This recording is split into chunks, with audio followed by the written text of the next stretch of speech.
Hello നമസ്കാരം. ഞാനിവിടെ ഉണ്ടാക്കാൻ പോകുന്നത് കല്ലിമേക്കായ മസാലയാണ്. ഇതിന് ഞങ്ങളുടെ ഇവിടെയൊക്കെ മുരിങ്ങ ഇറച്ചി എന്ന് പറയും. അപ്പോൾ നമ്മൾ സാധാരണ കക്ക ഉണ്ടാക്കുന്നത് പോലെ തന്നെയാണ് ഇതും ഉണ്ടാക്കുന്നത്. കക്ക ഇറച്ചിയെക്കാട്ടിൽ കുറച്ചും കൂടി വലിപ്പമാണ് ഈ മുരിങ്ങ ഇറച്ചിക്കുള്ളത്. അപ്പം ഇതെങ്ങനെയാണ് ഉണ്ടാക്കുന്നതെന്ന് നോക്കാം. അതിനായിട്ട് ഞാനിവിടെ മുരിങ്ങ ഇറച്ചി അല്ലെങ്കിൽ കല്ലുമേക്കായ, ഇതാണ് കല്ലുമേക്കായ. ഇത് കക്കയെക്കാട്ടി അല്പം കൂടെ വലിപ്പമുള്ളതാണ്. ഇത് 1 കിലോ കഴുകി വൃത്തിയാക്കി എടുത്തേക്കുവാണ്. തോട് കളഞ്ഞാണ് നമുക്ക് കിട്ടിയിരിക്കുന്നത്. അപ്പോൾ ഇത് ഉണ്ടാക്കാനായിട്ടൊരു ചട്ടി വെച്ചിട്ടുണ്ട്. ഇതിലേക്ക് 4 ടേബിൾ സ്പൂൺ വെളിച്ചെണ്ണയാണ് ചേർത്ത് കൊടുക്കുന്നത്. ഈ വെളിച്ചെണ്ണ ഒന്ന് ചൂടായതിന് ശേഷം ഇതിലേക്ക് 1 ടീസ്പൂൺ കടുക് ചേർത്ത് കൊടുക്കാം. ഈ കടുക് ഒന്ന് പൊട്ടിയതിന് ശേഷം ഇതിലേക്ക് ചതച്ചെടുത്ത ഇഞ്ചിയും വെളുത്തുള്ളിയുമാണ് 1 ടീസ്പൂൺ ചേർത്ത് കൊടുക്കുന്നത്. അതിനുശേഷം ഇതിലേക്ക് 2 പച്ചമുളക് ഇട്ട് കൊടുക്കാം. കുറച്ച് കറിവേപ്പിലയും കൂടെ ചേർത്ത് കൊടുക്കാം. ഇത് ജസ്റ്റ് ഒന്ന് വഴറ്റുക.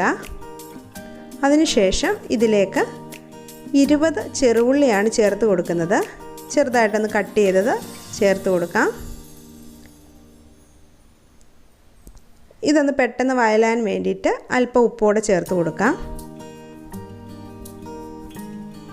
മീഡിയം ഫ്ലെയിമിലിട്ടാണ് ഇതൊക്കെ വഴറ്റിയെടുക്കേണ്ടത്. ഇനി ഇതിലേക്ക് അല്പം ഒരു 1/2 ടീസ്പൂൺ മഞ്ഞൾപ്പൊടിയും കൂടെ ചേർത്ത് കൊടുക്കാം. അതിനുശേഷം ഇതെല്ലാം നന്നായിട്ടൊന്ന് വഴറ്റിയെടുക്കണം. ഇഞ്ചിയുടെയും വെളുത്തുള്ളിയുടെയും ഒക്കെ പച്ചമണം മാറുന്നത് വരെ നന്നായിട്ടൊന്ന് വഴറ്റിയെടുക്കാം.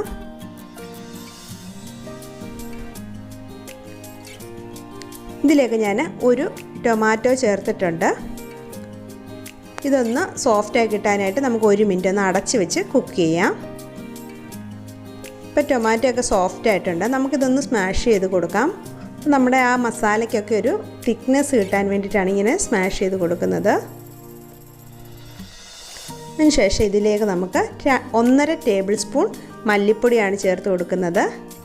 പിന്നെ 2 ടേബിൾ സ്പൂൺ മുളക് പൊടി ചേർത്ത് കൊടുക്കാം. ഇത് നമുക്ക് നന്നായിട്ടൊന്ന് മൂപ്പിച്ചെടുക്കണം, ഈ മല്ലിപ്പൊടിയുടെയൊക്കെ പച്ചമണം മാറുന്നത് വരെ. അതിനുശേഷം ഇതിലേക്ക് 1 ടീസ്പൂൺ കുരുമുളക് പൊടി ചേർത്ത് കൊടുക്കാം. പിന്നെ ഇതിലേക്ക് 1 ടീസ്പൂൺ ചതച്ച പെരിഞ്ജീരകമാണ് ചേർക്കുന്നത്. നിങ്ങളുടെ കയ്യിൽ പെരിഞ്ജീരകത്തിൻ്റെ പൊടി ഉണ്ടെങ്കിൽ അതൊരു ടീസ്പൂൺ ചേർത്താലും മതി. ഇതെല്ലാം കൂടെ ചേർത്ത് ഒന്നും കൂടി ഒന്ന് വഴറ്റിയെടുക്കണം. അപ്പോൾ മല്ലിപ്പൊടിയുടെയൊക്കെ കംപ്ലീറ്റ് ആയിട്ടുള്ള പച്ചമണം മാറണം. അപ്പോൾ ഇത് നന്നായിട്ട് മൂത്തിട്ടുണ്ട്. ഇനി ഇതിലേക്ക് നമ്മൾ കഴുകി വെള്ളം കളയാൻ വെച്ചിരുന്ന മുരിങ്ങയിറച്ചി ചേർത്ത് കൊടുക്കാം. പിന്നെ ഇതിലേക്ക് ആവശ്യത്തിന് ഉപ്പ്, 1 ടീസ്പൂൺ ഉപ്പൊക്കെ ചേർത്ത് കൊടുക്കാം. എന്നിട്ട് നന്നായിട്ട് ഈ മസാല ഇതിലേക്ക് മിക്സ് ചെയ്ത് കൊടുക്കണം. അപ്പം ഞാൻ ഇതിൽ വെള്ളം കളയാൻ വെച്ചിരുന്നതാണ്, അതുകൊണ്ട് അധികം വെള്ളമൊന്നുമില്ല.